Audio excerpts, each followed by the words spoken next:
Hi friends, காலை வணக்கம்.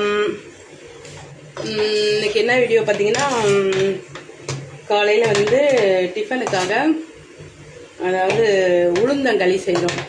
உளுந்தங்களியை வந்து என்ன கிண்டிக்கிட்டு இருக்கான்னு பார்க்குறீங்களா? உளுந்தங்களி அது வந்து ஒரு கருப்பு உளுந்து அப்புறம் சிகப்பரிசி, கவுனி அரிசி, அப்புறம் கொஞ்சோண்டு பச்சரிசி எல்லாம் வந்து அரைச்சி வச்சுருக்கோம் உளுந்தங்களி செய்கிறதுக்காக. அதை வந்து இன்றைக்கி வந்து டிஃபனாக செய்ய போகிறோம். இது எப்படி செய்கிறோன்ட்டு பாருங்கள். அதாவது அரைச்சி வச்சதை வந்து கொஞ்சம் தண்ணி ஊற்றி கஞ்சி மாதிரி வர அளவுக்கு கிண்டிக்கணும். இட்லி மாவு பதத்துக்கு கிண்டிட்டு அடுப்பில் வச்சு உருண்டு கொஞ்சம் கட்டியான பிறகு அதில் வந்து நல்லெண்ணெய் ஊற்றணும். அப்போ தான் வந்து உடம்புக்கு ஹெல்த்தியாக இருக்கும். தெரியுதா? வந்து அப்படியே கொஞ்சம் நல்லா கிண்டிகிட்டே இருந்தோன்னா அது வந்து நல்லா உருண்டு திறந்து வரும்போது வந்து கட்டி ஆகாமல் கிண்டிகிட்டே இருக்கணும்னா கிண்டிகிட்டே இருக்கும்போது வந்து நல்லெண்ணெய் ஊற்றி அப்படியே கொஞ்சம் முதல்ல வந்து வேகணும். இது மாவு வந்து அந்த பச்சை வாசனை போக வேகணும். இன்னும் கொஞ்சம் தண்ணி ஊற்றணும்னு நினைக்கிறேன். ஊற்றிக்கலாம். நல்லா வேகணும். வேக வச்சா தான் வந்து நல்லா வேகலைன்னா வந்து வயிற்றுக்கு ஒத்துக்காது. அதனால் நல்லா வேக வைக்கணும் முதல்ல. அதனால் ரொம்ப நேரம் வந்து நல்லா கொதிக்க விடணும். வெந்து வரட்டும். அதனால் கிண்டிகிட்டே வேறு இருக்கணும். ஏன்னா அடி பிடிச்சிரும், கட்டி ஆயிரும். அப்படியே நல்லா கிண்டிகிட்டே இருக்கணும். ஓரளவுக்கு பார்த்திங்கன்னா கொஞ்சம் கட்டி ஆயிடுச்சு. அப்போ வந்து கொஞ்சம் இப்போ வந்து நல்லெண்ணெய் ஊற்றலாம். நல்லெண்ணெய்ன்ட்டு ஊற்றுறோம்.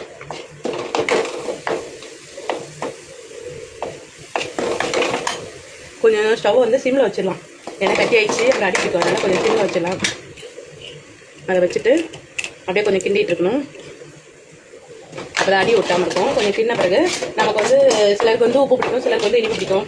எங்களுக்கு வந்து எப்போவுமே வந்து இனிப்பு தான் பிடிக்கும். அதனால் வந்து வெல்லம் போடலாம்னு வச்சுருக்கேன். வெல்லம் போட்டால் அதுவும் இல்லாமல் நல்லா கருப்பட்டி போட்டால் நல்லது. ஆனால் வெல்லம் தான் இருக்கிறதுனால கருப்பட்டி போடுவாங்க. நல்லா கருப்பட்டி உடம்புக்கு நல்லதுன்னு. இப்போ வெள்ளம் இருக்குது, இன்னொரு நாள் பண்ணும்போது கருப்பட்டி போடுவோம். அதனால் எவ்வளோ இனிப்பு நமக்கு தேவையோ அதுக்கேற்ற மாதிரி போட்டுக்கணும். அதே மாதிரி ஒருத்தவங்களுக்கு இனிப்பு பிடிக்காதுனாலும் உப்பு போட்டும் கிண்டி நல்லா சாப்பிட்டோன்னா வந்து உடம்புக்கு வந்து காலையில் வந்து நல்லது. உளுந்து அதுவும் நல்லது. முதுகு வலி, இடுப்பு வலிக்கெல்லாம் நல்லது. அப்புறம் அந்த சிகப்பரிசியும் வந்து உடம்புக்கு நல்லது. அதனால் எவ்வளோ இனிப்பு வேணுமோ அதுக்கேற்ற மாதிரி போட்டு அந்த கரையில் வைக்க அப்படியே கிண்டிகிட்டே இருக்கும். ஆனால் அடி பிடிக்கும். அதனால் கிண்டுறதை மட்டும் விட்டுறக்கூடாது. கிண்டிக்கிட்டே இருக்கணும். நல்லா கிண்டிட்டு நல்லா அப்படியே உருண்டு திறந்து அப்படியே ஒரு உருண்டையாக வரும். அப்படியே நல்லா எண்ணெய் வந்து கொஞ்சம் நல்லா நிறையா ஊற்றினா வந்து இன்னும் நல்லது. சாப்பிடணும். அப்படி சூடாக சாப்பிடும்போது உடம்புக்கு நல்லதுன்னுவாங்க. ஆனால் ரொம்பவும் நல்லெண்ணெய் ஊற்றினாலும் கொலஸ்ட்ரால் அதிகமாகிடும்ன்றனால அது எங்கள் வீட்டில் வேறு எண்ணெய் நிறையா ஊற்றக்கூடாதுன்னுவாங்க. அதனால் கம்மியாகவே ஊற்றி கிண்டுறோம். ஆனால் அடிப்பிடிக்காத மாதிரி கிண்டிகிட்டே இருக்கணும் ஓரளவுக்கு. அதுதான் வந்து நல்லா அப்படியே ரெண்டு வந்தால் தான் சாப்பிட்றதுக்கு நல்லாயிருக்கும். நல்லா பார்த்தீங்கன்னா அப்படியே எண்ணெய்லாம் பாருங்கள், அப்படியே மேலே கக்கி வருது பாருங்கள். தெரியுதா? அப்படிதான் நல்லா கிண்ட வந்து எண்ணெய் வந்து அப்படியே மேலே வந்து நல்லா அப்படியே வரும். அப்படியே சிம்மில் வச்சு கொஞ்சம் அப்படியே கிண்டிகிட்டே இருக்கணும். இன்னும் வெள்ளம் மட்டும் கொஞ்சம் கரையணும். இன்னும் அப்படியே நடுவு இருக்குது. அதனால் அப்படியே கிண்டிகிட்டே இருக்கிறோம். இப்போ இதிலே வந்து இன்னும் கூட வந்து முந்திரி பருப்பு நமக்கு ஏதாவது போடணுன்னா கூட அதையும் போட்டு சாப்பிடலாம், டேஸ்ட்டுக்காக. ஆனால் இது மாதிரி வந்து சாப்பிடும்போது காலையில் வந்து உடம்புக்கு நல்லது. அதனால் காலையில் டிஃபனுக்கு வந்து ரொம்ப நல்லது. மெயினாக வந்து லேடிஸ்க்கு வந்து ரொம்ப நல்லது. நல்லா இப்போ வந்து எல்லாமே நல்லா இதாகிடுச்சு ஓரளவுக்கு. இன்னும் கொஞ்சம் கட்டி ஆகணும். வெல்லம் கரையணும். அது கரைஞ்சிச்சுன்னா எடுத்து அப்படியே வந்து ஆறணுன்னு வந்தால் இன்னும் கட்டி ஆகிடும். அதனால் வெல்லம் கரையிற வரைக்கும் இருந்துட்டு அப்படியே இறக்கிடலாம். இறக்கி கொஞ்சம் ஆற விட்டோம்னா கட்டி இன்னும் கட்டி ஆகிடும். அப்படியே எடுத்து சாப்பிட்றதுக்கு தட்டில் வச்சு ஸ்பூனில் சாப்பிட்னாலும் சாப்பிட்லாம், கையில் சாப்பிட்னாலும் சாப்பிட்லாம்.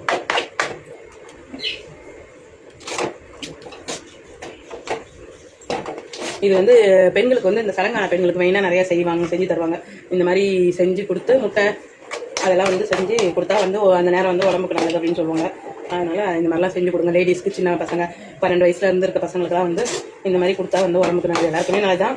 இருந்தாலும் வந்து அந்த சலங்கான பசங்க அந்த நேரத்துக்கு வந்து உடம்புக்கு வந்து நல்லா இடுப்புக்கு எலும்புக்கு அதுக்கெல்லாம் நல்லதுன்னு சொல்லுவாங்க. அதனால் அதே மாதிரி குழந்தை பிறக்கிற மாதிரி இருக்கவங்க, மாசமாக இருக்கவங்களுக்கும் கொடுத்தா அந்த இடுப்புக்கெல்லாம் வலி இருக்கும்னு சொல்லுவாங்க. அந்த நேரமும் கொடுத்தா ரொம்ப நல்லது.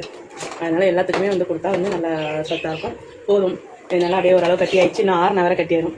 அதனால் அப்படியே சாப்பிட்றதுக்கு அப்படியே அல்வா மாதிரி சாப்பிட்றதுக்கு சரியாக இருக்கும். நல்லா இருக்குதா பாருங்கள். ஓகே ஃப்ரெண்ட்ஸ், இந்த வீடியோ பிடிச்சிருந்தா லைக் பண்ணுங்கள், சப்ஸ்கிரைப் பண்ணுங்கள், கமெண்ட் பண்ணுங்கள். பாருங்கள், அவ்வளோதான். இது வந்து இன்னும் கூட எண்ணெய் ஊற்றினோன்னா நல்லா திறந்து வரும். எண்ணெய் பிடிச்சவங்க எண்ணெய் நல்லா உடம்புக்கு நல்லது தான். அதை ஊற்றி சாப்பிடணுன்னா சாப்பிடலாம். இதில் ஏற்கனவே வந்து எண்ணெய் நிறைய ஊற்றிருக்கிறதுக்கு இன்னும் நல்லதாக இருக்கும். அதனால வந்து போதும்.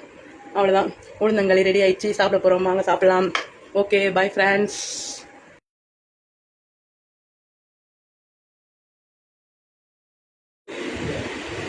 சாப்பிடுங்க ஃப்ரெண்ட்ஸ், உளுந்தங்களி.